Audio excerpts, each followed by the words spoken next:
ஆண்களுக்கு முன்தோல வந்து சுருங்கி இருந்ததுன்னா, அதுக்கு வந்து சர்ஜரி தேவைப்படும் அப்படின்னு நெறைய பேர் சொல்லியிருப்பாங்க. அந்த மாரியான சர்ஜரிக்கு தான் வந்து சர்கம்சிஷன் அப்படிங்கிறது, முன்தோல் அறுவை சிகிச்சைங்கிறது, சுன்னத் அப்படிங்கிறது ரொம்ப நேட்டிவ் லாங்குவேஜ்ல சொல்லுவாங்க. இந்த சர்ஜரி வந்து பண்ணிக்கிட்டவங்க ரொம்ப ரொம்ப ஃபாஸ்ட்டா அது வந்து ஹீல் ஆயி அதுலேருந்து வெளிய வர்றதுக்கு என்னென்னலாம் மெத்தட்ஸ் இருக்கு அப்படிங்கிறத தான் இந்த வீடியோல நம்ம பார்க்க போறோம். நான் doctor Ashok, Shakthi fertility and Srichakra மருத்துவமனை. இந்த வீடியோ உங்களுக்கு பயனடைந்ததுன்னா, கண்டிப்பாக எங்களுடைய சேனல்ல இருக்கிற பிளேலிஸ்ட்ல போய் ஃபைமோசிஸ்ங்கிற பிளேலிஸ்ட் ஃபுல்லாவே பாருங்க. அதில இந்த வீடியோல சொல்லாத நெறைய முக்கியமான விஷயங்களையும் நம்ம அதில பகிர்ந்திருக்கிறோம். ஏதாவது டவுட்ஸ் இருந்ததுன்னா, கமெண்ட் செக்ஷன்ல கேள்விகளாக கேட்கலாம். ஸோ ஆண்களுக்கு ஏன் இந்த ஃபைமோசிஸ் வருது அப்படின்னா, அது சில பேத்துக்கு பிறவியிலேயே வரலாம். இல்லைன்னா நாளடைவில அது ஏதாவது இன்ஃபெக்ஷனோ, ஒரு சுருக்கமோ ஏதாவது ஒண்ணு ஆகி ஒரு முன்தோல் வந்து சுருங்கி இருக்கலாம். இதனால என்ன ஆகும்னா, அந்த தோல் வந்து விரிவடைஞ்சு பின்னாடி வராம ஒரு இன்ஃபெக்ஷன்ஸ் அதிகமாகலாம், பெயின் ஆகலாம், ப்ளீடிங் ஆகலாம், கான்டாக்ட்ல இருக்கிற சிரமமா இருக்கலாம். இந்த மாரி ஒரு பல்வேறு தொந்தரவுகள் கொடுக்கும் நிலையில, நம்ம வந்து அந்த சர்ஜரி வந்து பண்ணிக்கிட்டு, அதிலிருந்து கம்ப்ளீட்டா க்யூர் ஆக முடியும் அப்படிங்கிறது தான் வந்து ஸ்டேப்லர் சர்கம்சிஷன் மெத்தட் அப்படிங்கிறது. ஸோ இந்த ஸ்டேப்லர் சர்கம்சிஷன் வந்து என்ன டைப்ஸ் எல்லாம் இருக்கு அப்படின்னு பார்த்தீங்கன்னா, 3 டைப்ஸ் தான் இருக்குங்க. ஒண்ணு வந்து ஓப்பன் சர்ஜரி. பழைய காலத்து மெத்தட் மாரி ஓப்பன் கட் பண்ணி கம்ப்ளீட்டா பண்ணலாம்.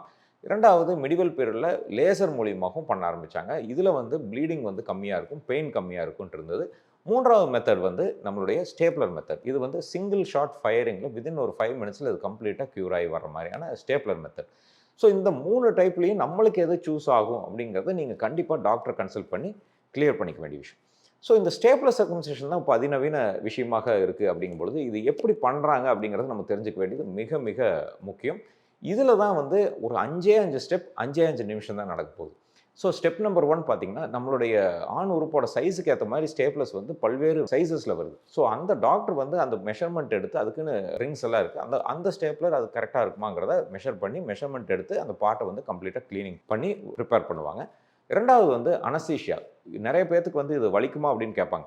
இது வலி இல்லாத ப்ரொசீஜர். ஏன் அப்படின்னா வந்து அந்த இடத்துல வந்து லோக்கல் அனஸ்தீசியா அப்படின்னு சொல்லி ஒரு இன்ஜெக்ஷன் வந்து ஆண் உறுப்ப சுத்தி செலுத்துவாங்க. இது கம்ப்ளீட்லி பெயின்லெஸ் ப்ரொசீஜர். அனஸ்தீசியா செலுத்தின 10 டூ 15 செகண்ட்ஸ்லயே வந்து அந்த பெயின் வந்து கம்ப்ளீட்டா போயிரும். ஸோ இந்த மாரி ஒரு பெயின்லெஸ் ப்ரொசீஜரா இருக்கனால ஒரு 1 ஆர் 2 ஹவர்ஸ் வந்து அந்த அனஸ்தெடிக் ஏஜென்ட் அங்க ஆக்ட் ஆகும். அதுவரைக்கும் உங்களுக்கு சுத்தமாவே மரத்து போன மாரி தான் இருக்கும். 3வது ஸ்டெப் வந்து நம்மளுடைய அந்த ஸ்டேப்லர் கருவி வந்து கம்ப்ளீட்டா உள்ள செலுத்தி கரெக்ட்டான பொசிஷன்ல தான் இருக்கா அப்படிங்கிறத அசர்டைன் பண்ணி, அதில ஃபிக்ஸிங் எல்லாம் பண்ணி ஒரு ரிங் எல்லாம் போட்டு அத பிரிப்பேர் பண்ணுவாங்க. அது ஃபிக்ஸ் ஆனதுக்கப்புறம் 4வது ஸ்டெப்ல தான் வந்து ஸ்டேப்லர் அப்ளிகேஷன் நடக்கும். இந்த ஸ்டேப்லர் வந்து யூசுவலா சிங்கிள் ஷாட் ஃபயரிங் ஒரு கன் ஃபயர் பண்ற மாரி தாங்க. ஒரே ஃபயர்ல கம்ப்ளீட்டா அந்த எக்ஸஸ் ஸ்கின்னும் கட் ஆகும். நம்மளுடைய பிளட் லாஸ் ஆகுற ப்ளீடிங் வெசல்ஸ் எல்லாமே கொயாகுலேட் ஆயிரும். ஸ்டேப்லர்ஸும் அதிலேயே அப்ளை ஆயிரும். ப்ராப்பரா அதில இருக்கிற சிலிக்கான் ரிங் வந்து அது மேல ஆட்டோமேட்டிக்கா அப்ளை ஆயிரும். இது 4மே ஒரு சிங்கிள் ஆட்டோமேட்டட் ஸ்டெப்பா தான் இருக்கும். இது வந்து பண்ணி முடிச்சதுக்கப்புறம் அந்த ப்ரொசீஜர் வந்து முடிஞ்சிரும்.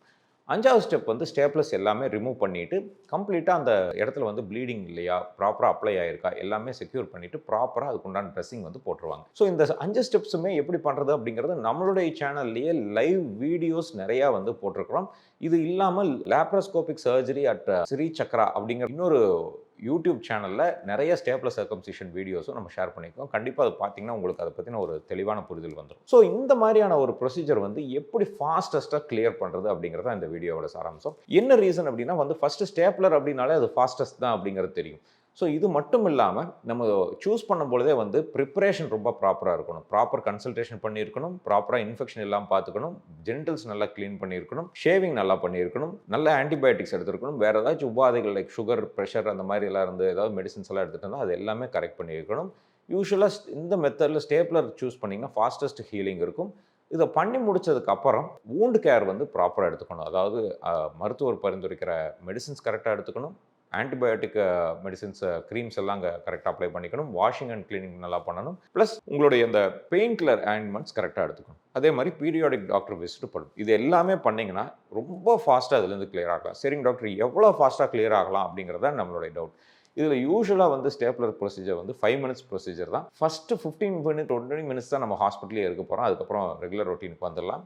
ஃபர்ஸ்ட் டேவே 95% ஆஃப் த பேஷண்ட்ஸ் வந்து ஒர்க்குக்கு போயிடுவாங்க. ஸோ 3 to 5 டேஸில் அந்த காயமும் ஆறிடும். இந்த சிலிக்கான் ரிங்கும் வந்து யூஸ்வலாக கரைஞ்சி விழுகிறதுக்கு ஒரு 7 to 10 டேஸ் தான் மேக்ஸிமம் ஆகும். ஸ்டேப்லஸ் எல்லாமே 7 to 10 டேஸில் காணாமல் போயிடும். ஸோ இவ்வளோ ஃபாஸ்டஸ்ட் தான் ஒரு ஸ்டேப்லஸ் சர்க்கம்சிஷன் ப்ரொசீஜர். இந்த வீடியோவில் நிறைய டவுட்ஸ் கண்டிப்பாக இருக்கும். கண்டிப்பாக கமெண்ட் செக்ஷனில் கேள்விகளாக கேளுங்க. எங்களுடைய ஃபைமோசிஸ்ங்கிற பிளேலிஸ்ட்டில் போய் மோர் தென் 25 to 35 வீடியோஸ் அதில் வந்து இருக்கும். எல்லாமே பார்த்து பயனடைங்க. ஆரோக்கியமான வாழ்க்கை வாழ அன்பு வாழ்த்துக்களுடன் டாக்டர் அசோக். நன்றி, வணக்கம்.